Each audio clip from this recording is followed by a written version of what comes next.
Thank you, Uwe.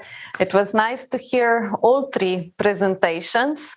And we have many questions from the audience, so it's hard to choose which one should it be. But I would first give a question to Martin. And Martin, from the audience, we received that do you think that we should make politicians as well as the general public aware of the important contribution to circularity that the wood panels industry is making?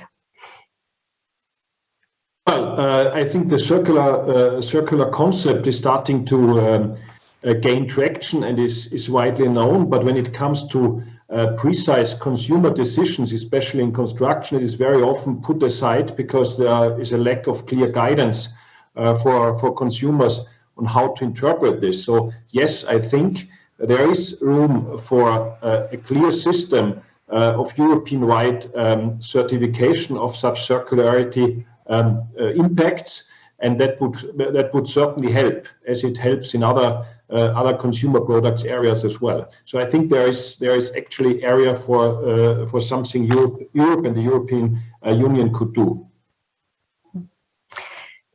Thank you. And maybe then if I continue, Uwe was mentioning the trainings, the education, and maybe Paul as well as Martin and Uwe, you can comment. Do you think, do we create enough knowledge in Europe today in order to enable the ambitious goals of European Bauhaus? Paul? I think there's always more education to be done, but I think we now know enough about the benefits of using wood in construction to simply get on and do this at a much bigger scale, both in the new build and in the renovation. There is a lag in the academic system in that many architects are aware of the fact that building in wood has huge potential, particularly in relation to tackling climate change. But that's yet to cascade down into other disciplines, such as the engineers, who also need to know about building in wood, and to some extent at the university level are not being educated about wood as a construction material. So there's a lag in the system. The architects are ahead of the game, but we know what needs to be done, and we just need to get on and do it. Thank you. Martin, would you add something? Well, I think it would actually start by making sure that already in school, pupils, children are educated in the sense that forests are important areas for recreation, but not only, but also a source of an important raw material that is climate neutral. Very often, I think the forest space is depicted as something that is just there to grow and to foster biodiversity, which is obviously important as well, but not so much really an important use for an important building material or raw material in a broader sense.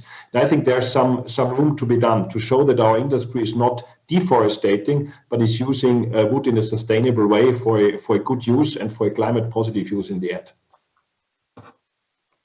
Thank you. And maybe, Uwe, you were mentioning all these different projects and collaborations that we are having in different topics.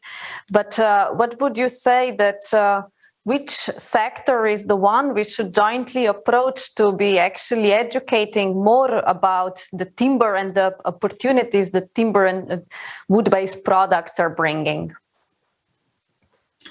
Yeah, I can just confirm what also my previous speakers said. I think it's really about reaching out to the other sectors and making our solutions better known, better understood.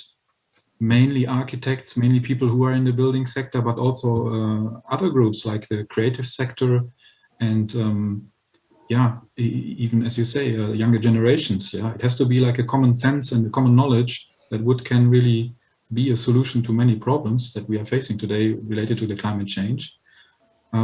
Looking at the research side, I think there are also a lot of topics that we still have not solved yet or that we need to address more. So yes, there is a lot of knowledge existing and the solutions are ready, but we can make the next step. You know, there are lots of adaptations, thinking about different climates, different regions, different setups, how also the building sector can evolve.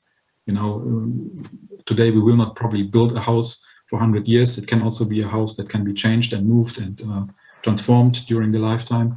So there are many fields where I think the wood sector should make a statement that we have a very, very interesting material, a lightweight material, and a material that can be reused, recycled, reconfigured, and that will sort of be attractive to many other industries. So we need to collaborate. Okay, thank you.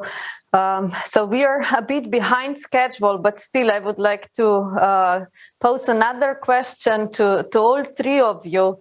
And we are dealing with timber. We are, of course, knowing how to use it in sustainable way and to produce the buildings that are carbon sink. But maybe the question to you is that do you think we are ready to also be substituting the materials for renovation of buildings, the fossil-based materials with timber-based products? And here I will again first invite Martin to answer, since you are like producing panels of different formats. And do you see there is a challenge, or what needs to be done besides all the initiatives and the projects that we are already working now on, that we really become a material of renovation of the future? Well, I actually think that in the renovation area, wood is already very well positioned. I mentioned that in my presentation that the lightness of wood is a big advantage. Then also in renovation, you often face a complex building physics situation where a material which can be constructed in a way that is open to vapor diffusion can help. And this is obviously something wood, and especially wood fiber, can achieve. So I think that in most European countries, barriers for use of wood and wood-based products and panels in renovation are, in my understanding, pretty much removed already. So in that area, I think it is more a question of training the applicators, the craftsmen, to use these type of products. This is very different in many countries in Europe. This is more of the challenge. It's, in my view, less a regulatory challenge when it comes to renovation. And yes, to your question, there is a huge potential for use of wood in renovation and refurbishment. Thank you. Paul, would you add to this? So Martin's quite right. There's a huge opportunity here. The European Union are talking about renovating and retrofitting 35 million homes across Europe in the next 10 years. But there's also a danger here, because if the majority of the materials used in those 35 million homes are fossil fuel based, we will miss the opportunity to put a large amount of wood into the built environment in Europe, which would be storing carbon, and we'd be failing to substitute fossil-based materials. So there's a kind of crossroads here, and we need to make sure we take the right direction. And the potential to store a huge amount of wood in the built environment in Europe, as the professor was talking about in his introductory contribution this morning, is primarily through the renovation wave rather than through new build. But as I was saying, we need to do both.